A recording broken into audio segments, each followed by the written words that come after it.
Hello, everyone. It's Roger Gewald again with your grown-ups guide to avoiding the muck being all the nonsense that politicians and others throw out there and pushing through it to get to the actual truth. I'm frothing in an absolutely horrifying manner this morning. I feel like I'm going to explode. In fact, the Met has ordered me off public transport while I'm feeling like this. We are living in a country, I just wonder whether we're still a democracy here. We are on our fourth unelected prime minister, fourth consecutive unelected prime minister.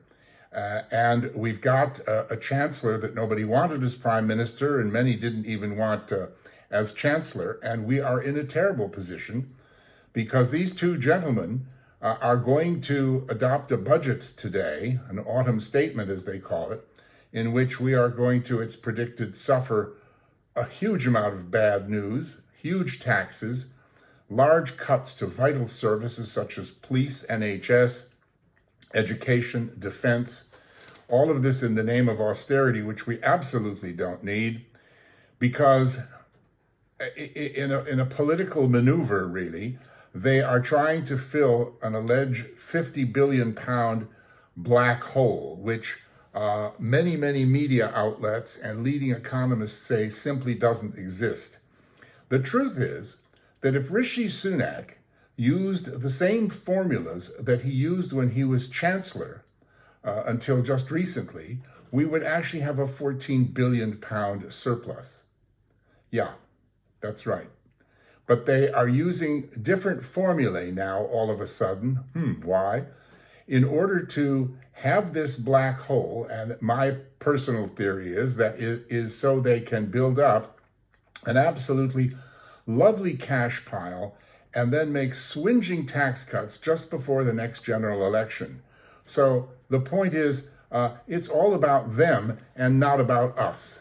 And this is just so typical of politicians everywhere, really, that we're sick of it. And it's no reason that nurses, firemen and women, postal workers, rail workers, all sorts of people are now threatening to go on strike and ruin Christmas in protest against this. And frankly, you can't blame them.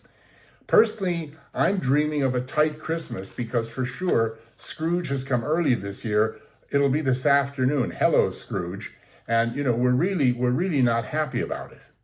Now, at the same time, they're going to introduce this austerity. They're obviously going to do all sorts of silly things with the money they raise, such as give money to perhaps Albania to spruce it up so Albanian migrants don't want to come here. I mean, what genius in some Mandarin's office that thought that one up. And then, of course, it's only natural that we've given hundreds of millions already, but we should, what's a few 100 million more between friends? We should give more money to France to secure their border.